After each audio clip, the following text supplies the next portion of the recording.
저는 여러분과 함께 하나님, 나, 그리고 세상이란 제목으로 은혜를 나누고자 합니다. 이 세상에 산다는 것은 그 자체가 끊임없는 문제의 수풀을 헤치고 살아나가는 것입니다. 우리들은 언제고 문제에 부딪히지 않는 삶이란 생각할 수조차 없는 것입니다. 그러나 이와 같이 수많은 적고 많은 문제에 부딪히게 될 때 이 문제를 해결하는 방법은 크게 두 가지로 나눌 수 있는 것입니다.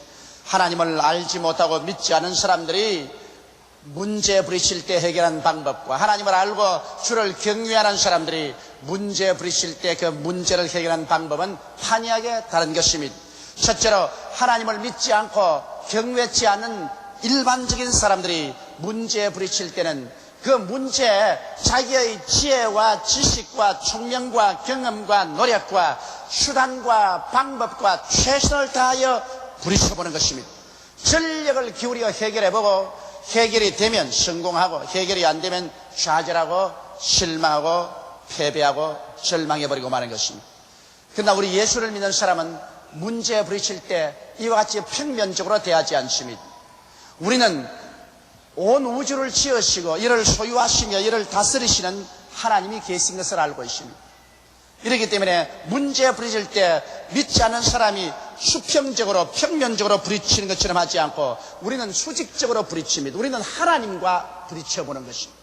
그래서 하나님 앞에서 내가 올바른 자세를 가지게 될 때 하나님께서 나를 통해서 우리의 환경과 운명을 변화시켜 주시기 때문인 것입니다. 과연 그럴 것인가? 저는 거기에 대해서 오늘 하나님의 말씀을 통해서 여러분에게 증명해 드리고자 합니다. 첫째로 먼저 우리 인류의 조상 아담과 하나님과 그의 세계를 한번 살펴보시기 바랍니다. 성경에 보면 하나님께서 천지와 만물을 지으셨을 때 아담을 위해서 지으셨다는 것입니다. 아담이 천지와 만물을 위해서 지어진 것이 아니라 하나님께서 천지와 만물을 아담을 위해서 지으셨다는 것입니다. 엿새 동안 하나님께서 천지와 만물을 지으셔서 예비하시고 마지막 날 여섯째 아담을 지으신 것입니다. 그래서 아담으로 하여금 이 천지와 만물을 얻어서 소유하게 만드신 것입니다. 하나님께서 에덴 동산을 만드실 때도 아담을 위해서 아름답고 찬란한 동산을 만드신 것입니다. 이러므로 우주에서 하나님의 가장 마음의 관심사는 이 우주가 아니라 바로 사람인 것입니다. 우리는 조그마한 이 소우주의 속에서 삽니다. 수성, 금성, 지구, 화성, 목성, 토성, 천왕성, 해왕성, 명왕성 같은 이 조그마한 소우주, 거기에 건너가면 안드로메다 성자가 있고 그 위에 저 수많은 은하 성자들이 있습니다.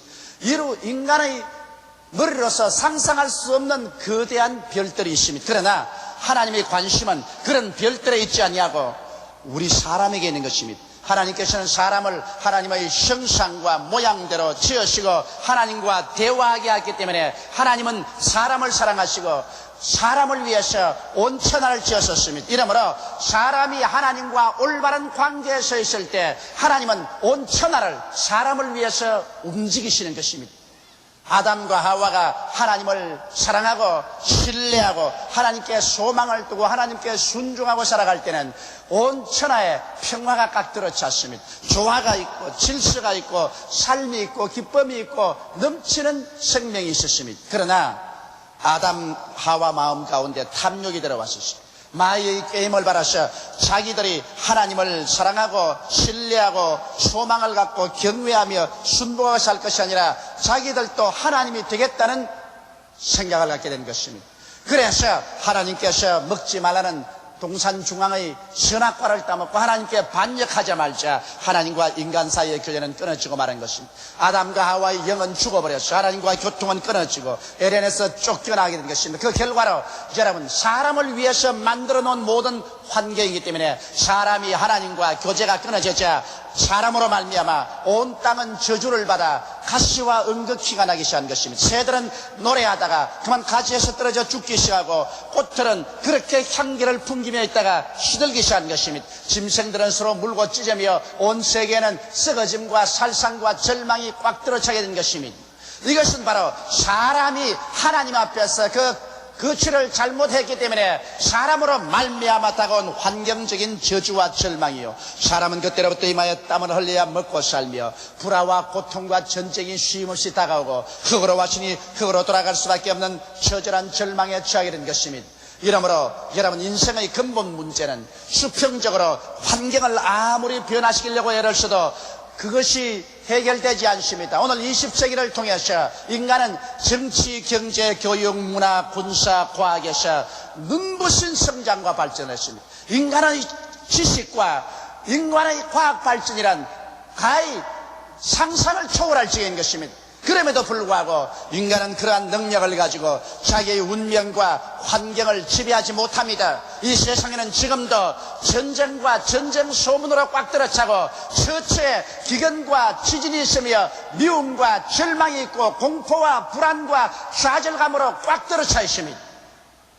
그러므로 인간의 힘으로 환경이 정비되지가 않습니다. 왜냐하면 이 환경은 인간을 위해서 만들어 놓은 거기 때문에 인간이 잘못되고 난 다음에는 인간이 아무래도 환경을 다스릴 수 없습니다. 인간이 하나님 앞에 돌아가서 하나님과의 올바른 관계 속에 서게 될 때 자연적으로 이 주위 환경과 운명은 변화를 받게 되는 것입니다. 그러므로 제가 여러분께 말씀드리고 싶은 것은 둘째로 우리 야고보의 생애를 통해서 어떻게 하나님이 그렇게 역사하시는가 살펴보시기 바랍니다. 야고보는 아브라함의 아들 이삭의 아들입니다. 이삭은 리브가에서 쌍둥이 아들을 얻었는데 먼저 나온 아들이 에서고 둘째가 야곱입니다. 에서가 나오자마자 야곱은 에서의 발 뒤꿈치를 잡고서 태어나기 때문에 교활하다고 해서 그 이름을 교활한 자, 즉 야곱이라고 지은 것입니다. 에서는 자라나자마자 활 쏘고 창 던지고 사냥하기를 좋아했기 때문에 아버지가 에서를 사랑했습니다만, 야곱은 어머니와 함께 부귀를 돕고 어머니와 함께 가사를 도운 차분한 사람이었기 때문에 어머니가 사랑했었습니다. 그런데 에서는 전혀 신앙에 관심이 없고 하나님에 대한 관심이 없는 전년적인 육의 사람의 모범이었습니다. 그러나 야곱은 그 마음속에 하나님을 두려워하고 사랑했지만 그러나 전적으로 교활한 사람이었습니다. 자기의 수단과 방법과 노력으로 말미암아 자기 운명을 개척해 나가려는 사람인 것입니다. 그런데 아무래도 야곱이 마음에 괴로운 것은 하루 한시에 낳지만은 쌍둥이지만은 형이 먼저 낳기 때문에 형이 장자의 명분을 받게 됩니다. 아브라함과 이삭의 장자의 명분을 에서가 받게 되고 상속을 받게 되므로 어찌하든지 장자의 명분을 빼앗아야 되겠다고 생각하고 있었는데, 하루는 그가 죽을 쓰고 있는데 형이 사냥하다가 돌아와서 지쳐서 동생아 그 죽 한 그릇 다오 할 때 형이요, 형의 장자의 명분을 내게 맹세하고 넘겨주면 내가 죽 한 그릇 주겠다고 했었습니다. 그러자 형이 배고파 죽을 지경인데 장자가 되어서 다 뭘 하겠노? 그러므로 내가 맹세한다. 장자의 명분을 너게 주노라. 그러니까 죽 한 그릇 주고서 장자의 명분을 빼앗아버리고 말한 것입니다. 형은 그렇게 장자의 명분을 등한히 여긴 사람이었습니다. 그 다음에 이제 아버지 이삭이 나이 많아서 눈이 어두워졌습니다. 이제 세상을 뜨게 되면 그가 자기 맏아들에게 축복을 상속으로 주고 모든 것을 상속으로 주려고 장자 에서를 불렀습니다. 에서야, 이제 내가 눈이 어두워지고 내가 이제 세상에 기인해서 죽게 되었으니 너가 가서 사냥하여 아버지가 좋아하는 별미를 만들어 쏘면 내가 맛있게 먹고 난 다음에 내 마음껏 즐거움을 가지고 너를 위해서 축복해 주겠다. 그러므로 빨리 가서 사냥을 해오라 했습니다. 에서는 그러자 곧장 활과 화살을 가지고서 사냥하러 뛰어나가는데 이 말을 어머니 리브가가 듣고 난 다음에 어찌한지 야곱이 장자가 되게 해야 되고 싶어서 그 아들을 불렀습니다. 빨리 우리에 가서 짐승을 잡아오너라. 아버지 입맛에 맞는 요리는 내가 알지 너 형이 아느냐. 그래서 리브가가 맛있게 요리를 해서 자 이걸 아버지께 갖다 주어서 네가 축복을 받으라. 나는 에서가 아닌데 들켰다가는 축복 이외에 저주를 받으면 어떻게 합니까? 저주는 내가 감당하마. 어머니가 자기의 농장에서 에서의 옷을 갖다가 입히고 그 다음에 에서처럼 양털을 온몸에 붙여서 부슬부슬 털이 나게 하고 그렇게 해서 아버지에게 들려보냈습니다. 아버지의 장자 에서가 별미를 만들어서 왔으니 마음껏 잡수시고 나를 축복해 주옵소서. 아버지가 가만히 들어보니 음성이 야곱의 음성이거든. 어디 가까이 오너라. 옷을 잡고 냄새 맡아보니 에서의 냄새가 나거든. 목을 이렇게 만져보니까 털이 부슬부슬하거든. 그 참 괴이하다. 음성은 야곱의 음성인데 옷 냄새하고 몸은 에서의 몸이로다. 형제간이 그렇게 닮을 수가 있구나. 그리고 아버지가 맛있게 잡수시고 난 다음에 마음이 기뻐지자 말자 흥취가 나셔서 그냥 가지고 있는 축복의 상속을 그 야곱에게 다 해줘 버리고 말한 것입니다. 야곱이 한껏 축복을 받고 나왔는데 그때 에서가 짐승을 잡아와서 빨리 요리해서 아버지 장자 에서가 왔나요? 그러니까 아버지가 놀라서 떨면서 앉아서 알았으니 말씀이 조금 전에 들어온 에서는 누구냐?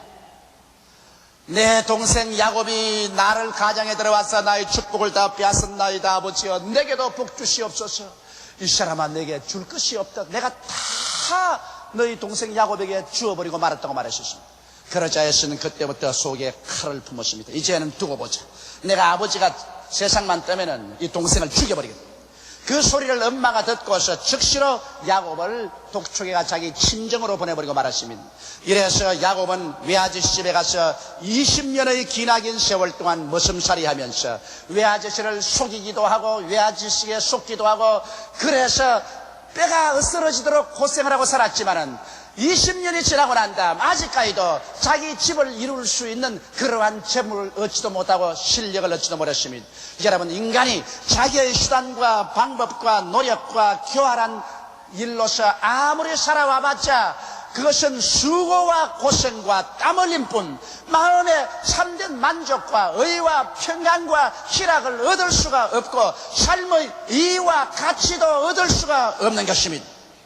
20년의 세월이 지나고 난 다음에 자기도 고향 땅에 돌아가야 되겠다고 하는데 외아저씨 알고는 못 돌아갑니다. 그래서 외아저씨 몰래 그는 처자를 때리고 짐승떼를 거느리고 야간 도주를 했다가 며칠 만에 외아저씨에게 잡혔습니다.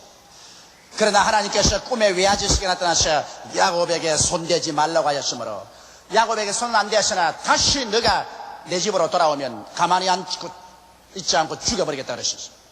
그런데 그가 자기의 처자와 종들과 짐승떼를 거느리고 야복 나루터에 왔었을 때 미리 보낸 종 사자가 흘레벌떡 뛰어왔었습니다. 내가 형님의 집에 가서 동생 야곱이 온다고 소식을 전하니까 형이 분개해서 일어나시더니만 자기 집에서 기름 사병 400명을 거느리고 모두 다 완전 무장을 해서 당신을 향해서 질풍같이 달려오나이다. 이 말을 듣자마자 그만 야곱의 간단힘이 높고 뼈가 저립니다.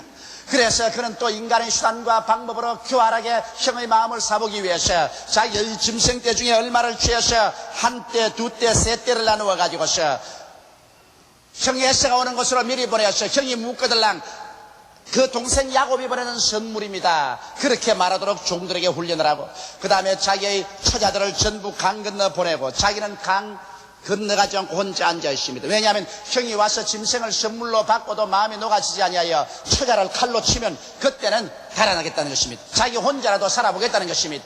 그러한 교활한 마음을 가지고 있는데 밤에 갑자기 하나님의 사자가 와서 야곱에게 덤벼들었습니다. 너는 이제 지금까지 교활하게 인간의 문제를 인간의 수단과 방법과 노력과 지혜로 해결하려고 했지만은 이제는 하나님께 항복하라. 수평적으로 문제를 해결하려고 하지 말고 수직적으로 하나님과의 관계에서 해결하라. 그러므로 하나님 앞에서 깨어져서 하나님 앞에 항복하고 하나님을 사랑하고 하나님을 전적으로 믿고 하나님께 소망을 주고 하나님께 순복하라.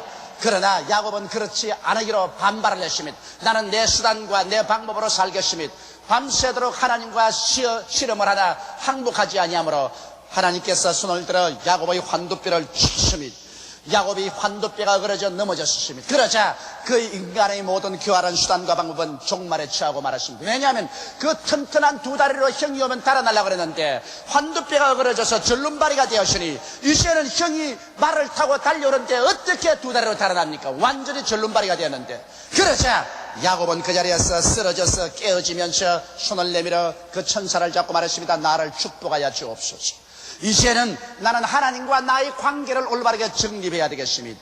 하나님이 복을 주지 아니하면 이제 나는 파멸될 수밖에 없습니다. 나의 인간의 수단과 방법과 교활은 다 끝났습니다. 나와 하나님과의 올바른 관계 속에 서서 이제 하나님의 도움을 말미암아 나는 살 수 있으니 내게 도와주소서. 너 이름이 뭐냐?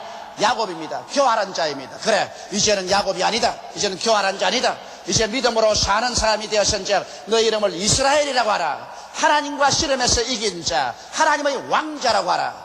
그래서 그는 일어나서 순수하게 하나님을 사랑하고 믿고 하나님께 소망을 두고 야복 나루터를 건너갈 때 다리가 위골되었기 때문에 쩔뚝하면서 건너가셨습니다. 그는 건너가서 이제 인간적으로 말하면 죽음을 향하여 행진하는 것입니다.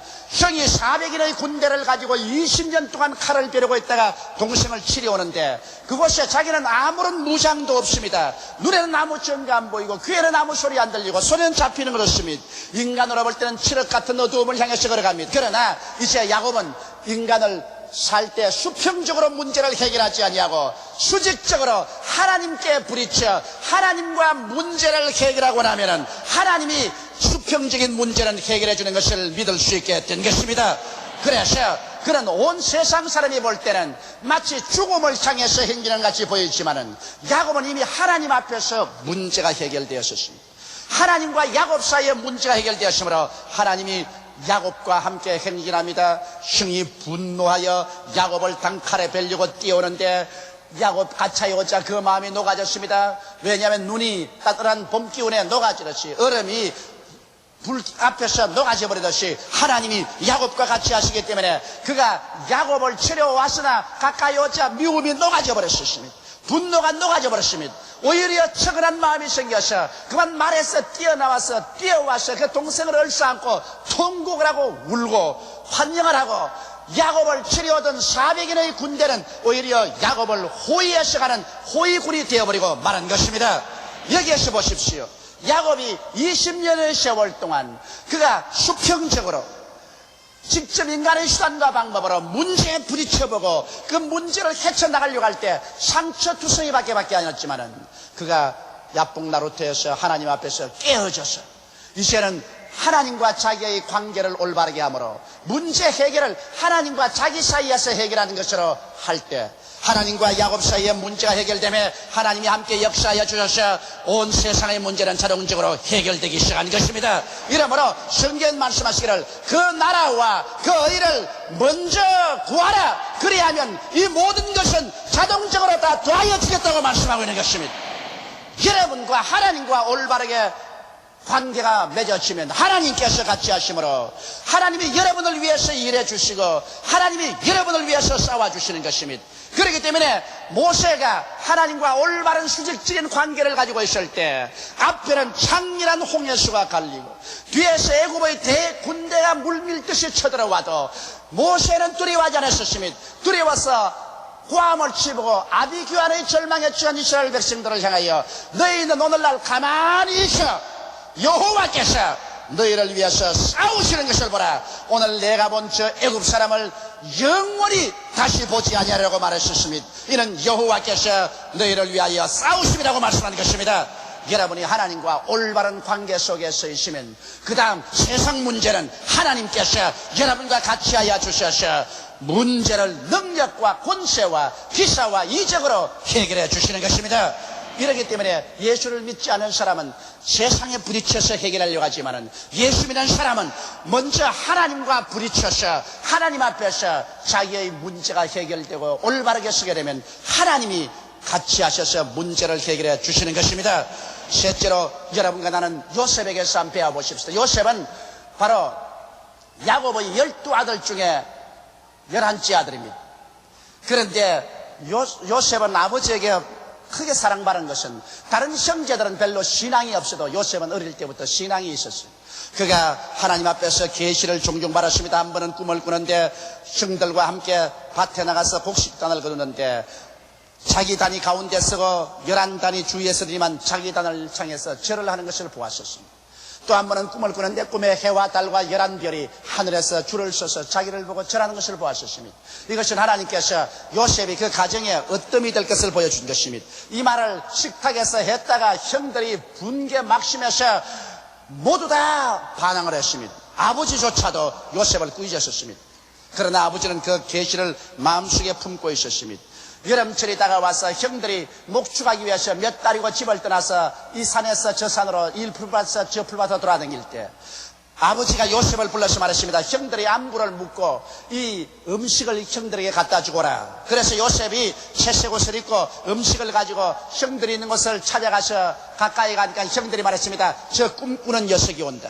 우리가 저 녀석을 잡아 죽여버리고 그 꿈이 어떻게 되는지 한번 보자. 그래서 달라들어서 요셉의 음식만 빼앗고 옷은 벗기고 그를 발가벗겨서 마른 우물에 쳐넣었다가 나중에 아라비안 대상들이 애굽으로 장사를 가는 행렬을 보고서 그 마른 우물에서 요셉을 끌어내어서 종으로 돈 받고 팔아먹어버리고 말한 것입니다. 요셉이 울며 끌려가는 것을 보고 그들은 모두 다 웃었습니다. 저 꿈쟁이가 끌려가는 것을 보라. 이제는 도저히 인간으로 해결할 수 없는 문제에 부딪혔다. 종으로 팔려가시니 자기 힘으로 평생에 종에서 놓여날 수가 없는 문제에 부딪혔다. 이제는 우리가 이겼다고 너틀 웃음을 웃었습니다. 요셉은 끌려가서 보디바르의 집에 종으로 갔었습니다. 종으로 가서 그가 뼈가 쓰러지는 고생을 했지만은 요셉은 문제를 하나님과 자기 사이에 해결했었습니다. 요셉은 형들을 원망하지 않았었습니다. 종세를 하면서 이웃을 원망하지 않았었습니다. 그는 하나님 앞에서 하나님을 사랑하고 믿고 하나님께 소망을 두고 하나님께만 기도했었습니다. 그러자 하나님이 요셉하고 같이 해서 축복을 해주므로 보디바르의 집에 요셉이 손만 대면 일이 잘 되므로 얼마 있자야 가정 총무가 되어버리고 말았고 모든 종들을 부리는 주인 버금가는 사람이 되고 말한 것입니다.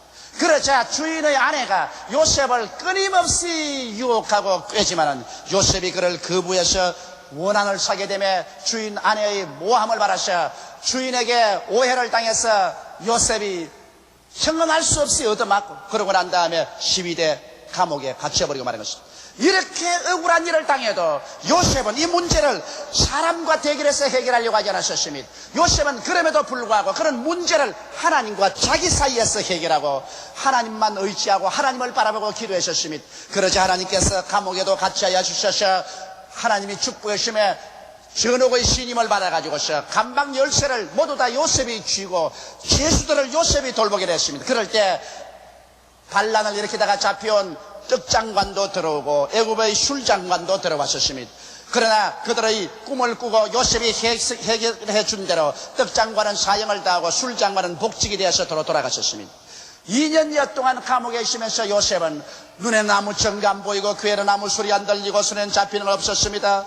앞길이 캄캄해도 그런 환경을 바라보고 탄식하지 아니하고 하나님과의 올바른 관계를 유지하고 하나님 앞에서의 문제를 해결하려고 했었습니다. 그런데 애굽의 바로 왕이 꿈을 꾸고 그 꿈을 해석하지 못해서 고통 중에 빠졌습니다. 중대한 국가에 대한 예언이었습니다. 그러자 술장관이 옛날을 기억하고 요셉을 청감해 요셉을 불러오니 요셉이 그 꿈을 해석하되 7년 동안 애굽에 대흉년이 들고 난 다음에 앞으로 그 후에 7년 동안 대흉년이 들 테니까 이 풍년이 들 7년 동안에 곡식을 많이 저장해 놓았다가 흉년이 든 날에는 이것을 풀어서 백성의 생명을 구원하라고 하며 그 말을 듣자 왕이 감탄해서 이렇게 지혜로운 사람을 내가 어찌 사용하지 않겠느냐. 즉시로 그 자리에서 왕이 요셉을 청가하여 국무총리로 만들어버리고 말한 것입니다. 이래서 요셉이 국무총리가 되자 온 애굽 전국이 요셉의 앞에 무릎을 꿇게 되고 요셉이 예언한 대로 7년 풍년 후에 7년 흉년이 들어와서 온 애굽과 중동이 다 굶어 죽을 때 요셉의 기지로 말미암아 이들을 다 구출할 수가 있는 것입니다. 그래서 요셉의 아버지와 형들과 그 가족들이 모두 다 팔레스타인에서 고센 땅으로 와서 요셉의 도움으로 말미암아 생명을 유지하고 살게 된 것입니다. 이와 같이 해서 요셉은 그 인생의 여러 가지 어려운 문제를 당할 때 그 평면적으로 부딪혀서 해결하려고 하지 않고 하나님 앞에 서 있으니까 하나님께서 그 모든 문제를 모두 다 합동하여 선이 되게 만들어주고 말한 것입니다. 요셉이 종으로 팔린 것으로부터 시작해서 보디바르의 집에 종으로 고생하고 오해를 당해서 감옥에 들어간 그 모든 것이 모두 다 요셉으로 하여금 국무총리가 되게 하는 그 길로 걸어가게 만들어주신 것입니다. 이러므로 여러분 우리가 하나님과 부딪혀서 하나님 앞에서 문제를 해결해 놓으면 하나님께서 여러분과 나의 주위 환경에 모든 좋은 것과 좋지 않은 것, 기쁜 것과 슬픈 일을 다 합동하여 천국에 가시는 유익되게 만들어버리고 마는 것입니다. 이러기 때문에 우리 예수님이라는 사람은 주 안에서 긍정적이며 적극적이고 창조적이며 생산적이고 희망을 가지고 살아갈 수가 있는 것입니다. 나는 요셉의 마지막 말을 대단히 마음에 감기 깊게 생각합니다. 그 형들이 아버지가 돌아가시자마자 요셉에게 와서 무릎을 꿇어 그들의 과거의 죄를 통회하고 자복할 때 요셉이 이렇게 대답했습니다. 창세기 50장 20절로 21절에 당신들은 나를 헤아려 하시나 하나님은 그것을 선으로 바꾸사 오늘과 같이 만민의 생명을 구원하게 하시려 하셨나이다. 여러분 얘기해 보십시오. 하나님과 관계를 올바르게 맺어놓으면 아무리 사람들이 해치려고 해도 하나님은 그것을 일일이 선으로 바꾸어 버리고 마는 것입니다. 한번 따라 읽으시기 바랍니다. 당신들은 나를 헤아려 하였으나 하나님은 그것을 선으로 바꾸사 오늘과 같이 만민의 생명을 구원하게 하시려 하셨나이다.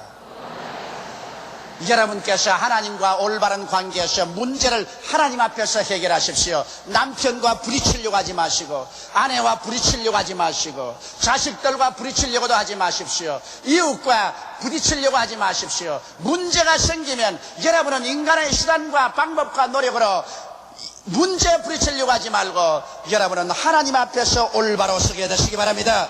하나님과 부딪히십시오. 하나님 앞에서 문제를 해결하십시오. 너희는 내게 부르짖으라. 내가 내게 응답하겠고 크고 비밀한 일을 내게 보여주리라고 말씀하신 것입니다.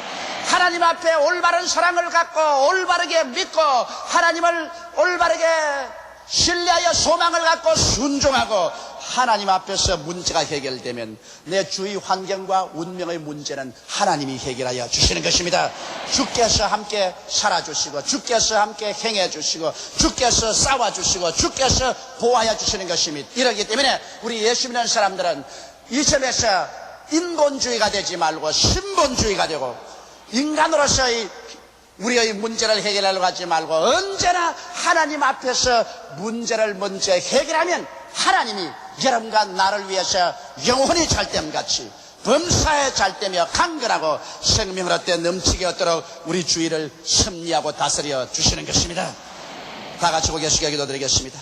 만군의 야훼 우리 아버지 하나님, 우리는 너무나 오랜 세월 동안 하나님 없는 사람처럼 문제가 닥쳐오면 팔을 거지고 인간의 힘으로 버둥대었습니다. 오늘 이 시간에 우리는 하나님 앞에서 우리가 하나님 앞에 올바르게 서면 하나님은 우리를 위해서 문제를 해결해 주신다는 것을 알고 있습니다. 우리가 문제에 부딪히는 것이 아니라 하나님 앞에 나아가서 하나님과 올바로 설 수 있도록 도와주시옵소서. 그 나라와 그 일을 먼저 구하게 하여 주시옵소서. 그러면 하나님은 모든 문제를 우리 위해서 해결하여 주옵나이다. 아버지, 우리가 세상을 위해서 지음받은 것이 아니라 세상이 우리 위해서 지음을 받았기 때문에 우리가 하나님 위해서 올바르게 했으면 우리 위해서 지은 세상과 만물이 모두 다 해결된다는 것을 알게 되게 도와주시옵소서. 예수님 이름 받들어 기도하옵나이다. 아멘.